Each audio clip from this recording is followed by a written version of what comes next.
드디어 사순절 5번째 주일을 맞았습니다. 이제 다음 주면 종료 주일이고요. 그 주간은 고난 주간입니다. 그리고 이제 부활 주일이 이제 2주밖에 남지 않았습니다. 예수 그리스도를 믿는 성도는 사순절을 지내고 고난 주간을 보내고 그리고 부활절을 지내면서 믿음 생활에 전혀 변화가 없어서는 아니 됩니다. 이때가 우리의 신앙을 성장시킬 수 있는 가장 절호의 기간이기 때문입니다. 이제 남은 2주 동안 우리의 믿음, 우리의 신앙을 바로잡고 굳건하고 분명한 믿음으로 만들어가려 하겠습니다. 그래서 고난주간인 다음 주 월요일부터 금요일까지 새벽에 나오실 수 있는 분은 나올 수 있기를 바라고요. 함께 말씀 보고 기도하면서 우리의 신앙을 더 든든히 세워나갈 수 있길 바랍니다. 그래서 이번 2024년 사순절 기간 믿음이 엄청 많이 성장하는 것은 아니더라도 우리의 신앙이 조금 더 성숙해질 수 있는 그런 시간이 되길 간절히 바랍니다. 오늘 우리가 함께 볼 말씀은 사도행전 4장 32절로 37절까지입니다. 초대교회 상황을 잘 보여주고 있는 말씀이고요. 오늘날 교회가 추구해야 하는 교회의 모습이기도 합니다. 사랑하는 성도 여러분, 교회는 어떤 곳일까요? 여러분이 생각하는 교회는 과연 어떤 곳입니까? 어떤 분들은 교회는 그저 예배만 드리면 된다고 생각하는 분들이 있습니다. 하지만 교회는 예배만 드리는 곳은 아닙니다. 교회에서 제일 중요한 역할, 하나님께 예배하는 건 맞습니다. 하지만 교회가 하는 일 중에 아주 중요한 일 중에 하나이고 그리고 극히 일부분에 불과합니다. 그러면 교회는 또 무엇을 해야 하느냐? 하나님의 말씀을 가르쳐야 하죠. 성경 말씀을 중심으로 해서 성경 말씀을 잘 가르치고 그래서 신앙을 바로 세우고 든든히 세워나갈 수 있도록 만들어야 되고 이 신앙을 우리의 자녀들에게 우리의 젊은이들에게 유산으로 물려주어야 합니다. 또 교회는 성도들과의 믿음의 교제가 있어야 합니다. 성도들이 함께 신앙생활을 하면서 서로 알지 못한 채 인사도 제대로 하지 않는 그런 모습으로 신앙생활을 할 수는 없습니다. 믿음 생활하면서 하나님이 서로 사랑하는 성도들이 함께 교제하는 것은 매우 중요한 일입니다. 또 교회는 섬기고 봉사해야 됩니다. 교회는 복음을 전해야 됩니다. 그리고 교회는 베풀고 나누어주는 이런 일들을 해야 되죠. 이처럼 교회에서 우리가 알고 배우고 훈련해야 할 일이 얼마나 많은지 모릅니다. 그래서 교회를 단지 예배만 드리는 곳으로 생각해서는 아니 된다는 것이죠. 교회가 해야 할 일이 정말 많이 있음을 우리는 분명히 알고 교회를 통해서 우리가 어떤 일을 해야 되는지에 대하여 우리는 생각하고 고민해야 됩니다. 자, 그러면 교회가 해야 하는 일에 앞서서 먼저 전제해야 할 것이 있습니다. 오늘 말씀 33절입니다. 사도들이 큰 권능으로 주 예수의 부활을 증언하니 무리가 큰 은혜를 받아. 자, 성도들이 이렇게 함께 모여 일할 수 있는 가장 중요한 밑바탕이 되는 것이 바로 무엇이냐? 그것은 바로 예수 그리스도이시다라고 하는 것이죠. 예수님의 고난, 예수님의 부활을 믿는 이들이 함께 모임을 통해 그 속에는 어떤 일이요? 하나님의 은혜가 일어나게 되는 것입니다. 예수 그리스도 중심으로 모일 때 그 안에는 하나님의 은혜가 일어나게 되는 것입니다. 오늘 이 자리 33절 말씀에 무리가 받은 그 은혜라고 하는 것은 바로 예수 그리스도 복음을 통해서 하나님께서 그 사람들에게 주는 은혜임을 이야기를 하고 있는 것입니다. 이처럼 예수 그리스도 복음을 받은 무리는 삶에서 하나님의 은혜를 받고 여러 가지 많은 놀라운 삶의 변화를 경험하게 되는 것입니다. 자, 오늘 말씀을 통해서도 역시 복음을 받은 성도들이 여러 가지 다양한 것을 경험하게 되는데요. 과연 어떤 것을 경험하는지 우리 함께 보고자 합니다. 첫 번째로 복음을 받은 무리는 한 마음과 한 뜻이 됩니다. 32절 앞부분입니다. 믿는 무리가 한 마음과 한 뜻이 되어. 자, 한 마음과 한 뜻이 되었다라고 합니다. 그냥 이것만 보면 이게 도대체 무슨 의미일까 좀 이해가 되지 않을 수 있습니다.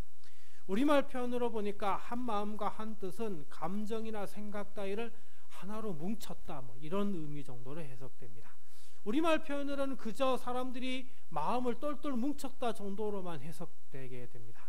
근데 성경 원어를 보면 그 의미가 훨씬 더 커짐을 알 수가 있습니다. 헬라 원어를 보면 마음은 카르디아라고 하는 단어이고 뜻은 푸시케라고 하는 단어입니다. 카르디아는 사람의 내면에 있는 것을 얘기하는데 어떤 느낌, 그 다음에 욕망, 감정 등을 이야기를 하고 있는 것이고요.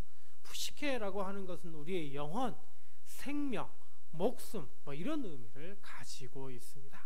그래서 한 마음과 한 뜻이 되었다라고 하는 것은 먼저 카르디아, 우리 어떤 이성적인 판단, 우리 어떤 감성적인 판단, 우리의 지성적인 판단, 하여튼 우리가 생각할 수 있는 이 모든 것들을 다 하나로 뭉쳤음을 얘기하는 것이고, 그 다음에 뜻, 푸시케는 우리의 생명, 목숨, 우리의 영혼, 이것을 또 하나로 뭉쳤음을 얘기를 하고 있는 것입니다. 다시 말하면 한 마음과 한 뜻이 되었다는 것은 우리의 어떤 마음뿐만 아니라 우리의 영까지도 하나로 똘똘 뭉쳤음을 이야기를 해주고 있는 것이죠. 성경에는 이 한 마음과 한 뜻 이렇게 표현하고 있는 성경 구절이 구약 성경에 여러 번 나옵니다. 우리 말씀 보면 신명기 4장 29절입니다. 그러나 내가 거기서 내 하나님 여호와를 찾게 되리니 만일 마음을 다하고 뜻을 다하여 그를 찾으면 만나리라. 자, 한 마음과 한 뜻이 되어 사람들이 뭘 하면? 하나님을 찾으면, 그러면 사람들은 누구를 만난다고요? 하나님을 만난다는 겁니다. 사람들이 한 마음과 한 뜻이 되어 해야 되는 가장 중요한 일이 뭐냐? 그것은 하나님을 찾고, 그리고 하나님을 찾아서 하나님을 만나야 한다라고 하는 것이죠. 또 신명기 6장 5절입니다. 너는 마음을 다하고 뜻을 다하고 힘을 다하여 내 하나님 여호와를 사랑하라. 한 마음과 한 뜻에 또 한 힘까지 보태어서 뭐 해야 된다고요? 하나님을 사랑해야 한다라고 하는 겁니다. 또 신명기 10장 12절 하반절입니다. 마음을 다하고 뜻을 다하여 내 하나님 여호와를 섬기고. 자, 마음과 뜻을 다해 뭘 해야 된다고요? 하나님을 섬겨야 된다. 하나님을 예배해야 한다라고 하는 것입니다. 또 신명기 26장 16절입니다. 오늘 내 하나님 여호와께서 이 규례와 법도를 행하라고 내게 명령하시나니 그런즉 너는 마음을 다하고 뜻을 다하여 지켜 행하라. 마음과 뜻을 다해 해야 하는 또 하나의 중요한 건 뭐예요? 하나님의 말씀을 지켜 행하는 것이다. 하나님의 말씀에 순종하는 것이다 라고 하는 것입니다. 한 마음과 한 뜻이 되어 해야 하는 것에 대하여 기록하고 있는 성경 구절을 보면 전부 다 뭐와 관계되어 있어요? 하나님과와 관계되어 있음을 알 수가 있습니다. 이게 바로 핵심인 것이죠. 우리가 한 마음과 한 뜻이 되어야 하는 것, 우리 어떤 개인적인 욕심을 위해서 하라는 것이냐? 그렇지 않습니다. 우리 개인적 욕심을 위해 그 탐욕을 부리면 다른 사람에게 손해를 줄 수 있기 때문에 그렇게 해서는 아니 되는 것입니다. 아니면 우리가 한 마음과 한 뜻이 되어야 되는 것은 우리 가족, 우리 가정의 어떤 이익만을 위해서 하면 되는 것이냐? 그것도 역시 바람직한 것이 아닙니다. 그러면 어떤 단체를 위해서 우리가 한 마음과 한 뜻이 되는 것도 맞는 것이냐? 그것도 아니죠. 너무나 이기적이고 욕심적인 것이 되기 때문입니다. 그러면 한 마음과 한 뜻이 되는 것은 이 나라를 위해서 그렇게 하면 되는 것이냐? 이 나라를 정치하는 당이 한두 개가 아니고, 그렇다고 모든 당이 다 서로 같은 의견을 가지고 있는 것도 아니어서 어느 한 당을 지지할 수도 없을 것입니다.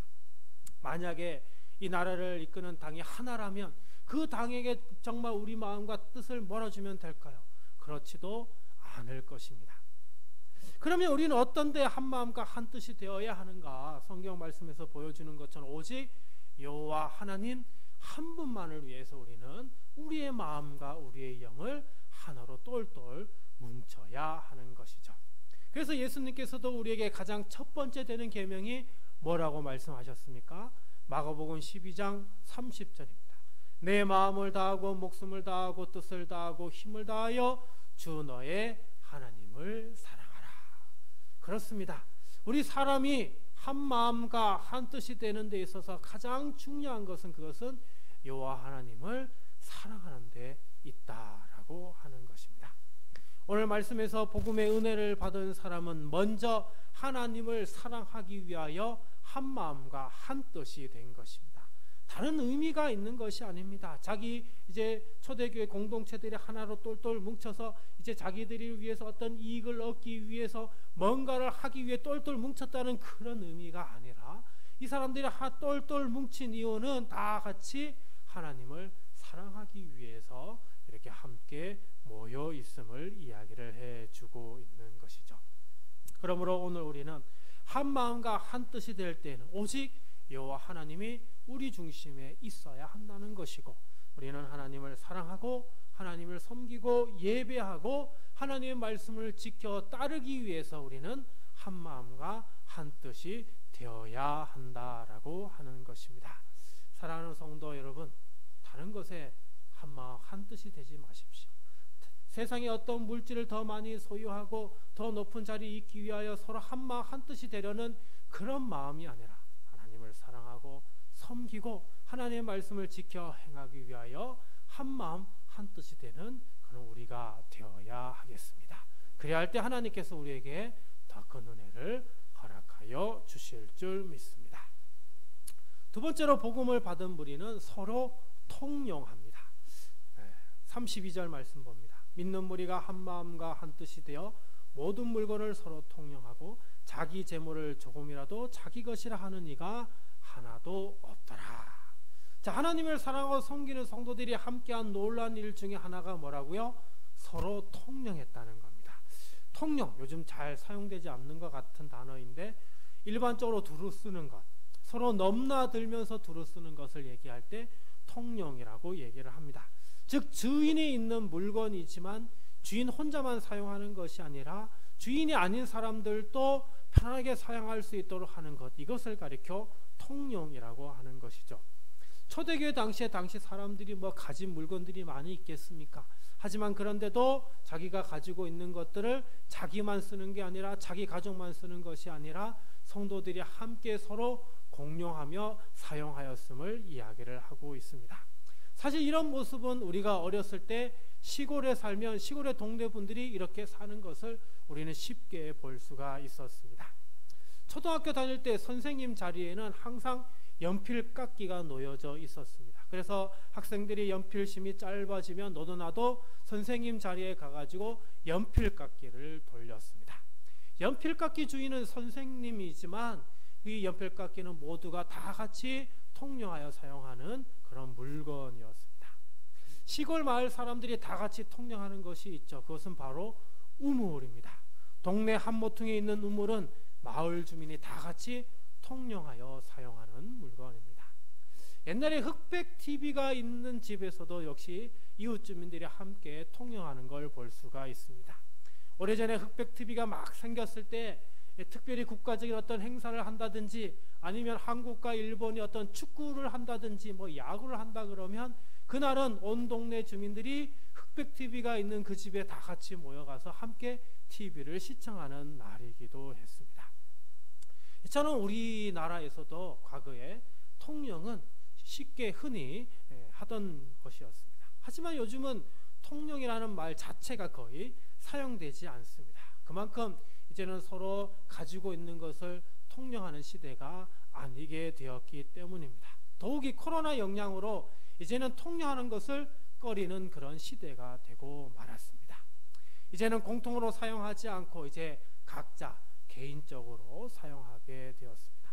그러면 이제 더 이상 우리는 통용할 수 없는 것일까? 우리에게 정말 통용이라고 하는 것은 기독교 어떤 그 덕목 가운데 참 중요한 덕목이라고 얘기할 수 있는데 자기 것을 자기 것이라 하지 않고 서로 함께 할 수 있는 이 통용을 더 이상 할 수 없는 것인가? 저는 깊이 묵상하면서 우리가 함께 통용할 수 있는 아주 중요한 것이 있구나라고 하는 것을 생각하게 되었습니다. 그것은 바로 기도입니다. 기도는 믿는 성도들이 서로 통용해야 되는 가장 중요한 기독교 덕목입니다. 기도는 혼자 할 수 있긴 하지만 그렇다고 혼자만 하여서는 아니 되는 것이죠. 기도는 어떻게 해요? 서로 함께 모여 해야 합니다. 왜 함께 모여 기도하겠습니까? 함께 모여 기도할 때 거기에는 더 놀라운 하나님의 역사가 일어나기 때문입니다. 오순절 마가 다락방에 왜 120명이나 되는 사람들이 함께 운집하여 기도하였습니까? 성령님의 놀라운 역사가 일어날 수 있었기 때문입니다. 함께 모여 있을 때 성령님의 역사가 일어나고 하나님의 은혜는 더욱더 풍성해지기 때문입니다. 오늘날 왜 우리가 새벽에 함께 모여 기도합니까? 왜 우리가 저녁에 모여 기도합니까? 왜 각종 기도 모임을 통해서 함께 모여 기도하겠습니까? 기도는 더불어 함께 할 때 그 은혜는 몇 배, 몇 갑절로 늘어나기 때문입니다. 특히 함께 모여 기도하는 이유는 서로를 위해 기도해 주기 위함입니다. 그래서 기도하기에 앞서서 우리는 서로를 알아가야 됩니다. 그래서 성도들끼리 어떻게 해요? 믿음의 교제를 나누어야 되는 것이죠. 서로의 삶과 서로의 상황과 형편을 알면서 우리는 서로를 위해 기도해 줄 수 있는 공동체가 되어야 하는 것입니다. 서로를 모르면 기도해 줄 수 있습니까? 없습니까? 기도해 줄 수 없습니다. 기도해 준다고 하더라도 형식적으로 그저 대충 그렇게 기도해 줄 수밖에 없습니다. 하지만 서로를 안다면 그 사람이 내게 요청을 하지 않더라도 우리는 그 사람을 위해서 조목조목 구체적으로 우리는 기도해 줄 수가 있는 것입니다. 서로를 위해 기도해 주는 것, 그것은 우리에게 매우 중요한 일이라 이야기할 수 있습니다. 우리는 서로의 기도 제목을 나누고 서로의 기도 제목을 통념을 통해서 서로가 서로를 위해 기도해 주는 그런 놀라운 공동체가 되어야 됩니다. 이렇게 기도할 때 우리의 기도는 응답받는 일이 더 많아지게 되고 하나님의 은혜는 더욱더 풍성해지게 되는 것입니다. 사랑하는 성도 여러분, 우리가 이제는 물건을 서로 통용하는 시대는 아니다 하더라도 우리는 우리의 기도 제목을 서로 통용하면서 서로를 위해 기도해주고 또 서로를 위해 기도해줌을 통해 하나님의 은혜를 더욱 함께 풍성히 누리며 살아갈 수 있어야 하겠습니다. 이제 앞으로 우리 모두 함께 서로의 기도 제목을 나누고 그리고 서로를 위해 기도해줌을 통해 하나님의 놀라운 은혜를 더 많이 경험할 수 있길 간절히 바랍니다. 마지막 세 번째로 복음을 받은 무리는 가난한 사람을 돕습니다. 34절 35절입니다.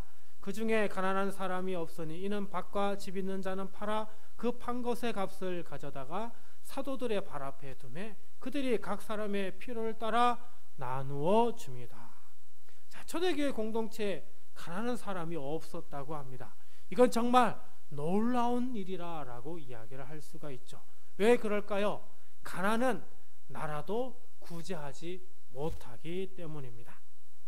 아무리 나라가 태평성대하여 혼란도 없고 국민이 편안하게 산다 하더라도 그 나라 안에 가난한 사람, 거지가 없는 것은 전혀 아니기 때문입니다. 그 옛날 로마가 엄청나게 강대한 나라로서 모든 주변을 다 제압하고 부유한 나라가 되었지만 그러나 그 로마 안에는 거지들이 얼마나 많이 있었는지 모릅니다. 현재 전 세계 최고 부자 나라는 어디입니까? 미국이죠. 미국 보십시오. 미국 안에 거지들이 없습니까? 거지들이 얼마나 많이 사는지 모릅니다. 1970년대부터 2000년대까지 일본은 정말 엄청난 부를 누리며 살았습니다. 일본이 미국 땅 절반도 살 만큼 부자라고 하였었는데 지금도 여전히 일본은 부유한 나라입니다. 나라는 부유한데 그런데 국민들이 정말 가난하고요. 그 안에도 거지들이 얼마나 많이 사는지 모릅니다. 우리나라도 드디어 잘 사는 나라 반열에 올랐습니다. 세계 이제 10대 경제 대국이 되었다고 연일 떠들고 있습니다. 하지만 우리나라 안에 보면 가난한 사람들, 거지들이 또 얼마나 많은지 모릅니다. 이처럼 가난은 나라도 구제하지 못합니다. 그런데 오늘 성경 말씀 보니까 교회가 뭐예요? 가난을 구제한 것을 볼 수가 있습니다. 이거는 그 누구가 할 수 없는 일인데 오직 교회만 할 수 있는 일임을 알 수가 있는 것이죠.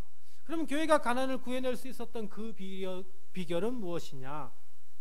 다시 34절 35절 말씀 봅니다. 그 중에 가난한 사람이 없으니 이는 밭과 집 있는 자가 팔아 그 판 것의 값을 가져다가 사도들의 발 앞에 두매 그들이 각 사람의 필요를 따라 나누어 줌이라. 어떻게 두고요? 밭과 집이 있는 상도들이 자기가 가지고 있는 것을 팔아서 사도들에게 주었고, 사도들은 이것을 필요한 사람들에게 나누어 줌을 통해서 더 이상 가난한 사람이 초대교회 공동체 안에 없었다라고 이야기를 합니다. 정말 놀라운 일이죠. 예수 그리스도 복음을 접한 사람들은 이러한 놀라운 하나님의 은혜가 일어나게 됨을 이야기를 해줍니다. 자, 그런데 여기에서 우리가 오해해서는 안 되는 것이 있습니다. 밭과 집 있는 사람이 자기 것을 팔았다고 해서 가지고 있는 모든 것을 다 팔았다라고 그렇게 해석해서는 절대 아니 되는 것이죠. 단지 자기의 소유의 일부를 팔아서 가난한 사람들에게 도움을 주었던 것이지 모든 것을 다 판 것은 아닙니다. 혹시 그 중에 전 재산을 팔아서 도움을 준 사람이 있을 수도 있을지는 모르지만, 그러나 모두가 그렇다라고 전제할 수는 없는 것이죠. 36절 37절입니다. 그부로에서 난 레위족 사람이 있으니 이름은 요셉이라. 사도들이 일컬어 바나바라, 번역하면 위로의 아들이라 하니 그가 밭이 있음에 팔아 그 값을 가지고 사도들의 발 앞에 두니라. 자, 땅을 판 사람의 실물 한 사람을 거론하고 있는 걸 볼 수 있는데요. 그 사람의 이름이 뭐라고요? 바나바. 아주 중요한 인물입니다. 이 바나바는 레위족 사람, 레위지파 사람이라고 하는 걸 얘기를 해주고 있죠. 유대인이라고 하는 것이 이스라엘 사람이다라고 하는 것입니다. 원래 이름은 요셉인데 요셉이라 부르지 않고 뭐라고 부른다고요? 바나바라고 부릅니다. 왜 바나바라고 부르느냐? 이 사람의 그 바나바 원래 의미가 위로의 사람이다라고 하는 것인데, 이 말은 바나바가 사람들을 만나면 위로해주고 격려해주고 이런 일을 정말 잘하는 사람이기 때문에 이런 별명을 붙여주었다라고 하는 것이죠. 그 말은 바나바는 가난한 사람을 그냥 내버려두는 사람이 아니다라고 하는 것이죠. 이 사람에게 찾아가서 도와주고 위로해주고 격려해주고 함께해주고 하는 이런 일을 해주는 사람이었다라고 하는 것을 얘기를 해주고 있는 것이죠. 그러니 이 사람이 자기가 가지고 있는 땅 중에 자기 굳이 가지고 있어도 필요 없는 그 땅을 팔아서 그것을 사도들에게 주었고 가난한 사람들에게 나누어 줄 수 있도록 하여 주었음을 이야기를 해주고 있는 것입니다. 오늘날 이 사회는 어떤 사회입니까? 더 많이 소유하고 더 많이 누리고 더 많이 가지라라고 얘기를 합니다. 하지만 기독교에서 우리 성경에서 얘기해 주는 것은 더 많이 소유하고 더 많이 가지고 더 많이 나만 누리라고 얘기하는 것이 아니라 우리 주변을 둘러보라고 하죠. 우리 주변에 있는 이웃들 가운데 힘들어하고 아파하고 가난한 사람들을 외면하지 말고 하나님이 주신 풍성한 것을 어떻게 해요? 베풀고 나누어 주라라고 말씀하고 있습니다.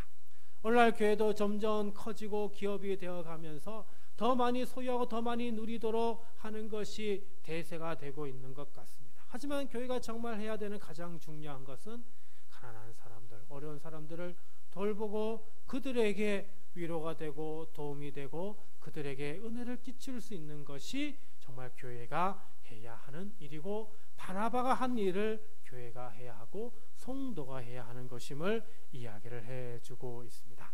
오늘 우리 교회 성도님들은 바로 이런 믿음의 소유자가 되어야 됩니다. 나의 욕심, 가족만을 위해 믿음으로 살아가는 것이 아니라 우리 공동체 안에 뿐만 아니라 우리 주변의 지역에 있는 어려운 이웃들을 보고 외면하는 것이 아니라 그들에게 나에게 하나님이 주신 풍성한 은혜를 조금이나마 베풀고 나누어주고 섬기며 살아가는 것, 그것이 우리가 해야 하는 것입니다. 앞으로 우리 교회가 이렇게 성장하여 주변에 힘들고 어려운 사람들에게 베풀고 나누어주고 돕고 섬길 때에 우리 성도들이 함께 협력하고 그리고 도와주고 동참해 주어야 합니다. 앞으로 이런 믿음의 삶을 살아가실 때 하나님께서 우리에게 더 큰 은혜와 복을 허락하여 주실 줄 믿습니다.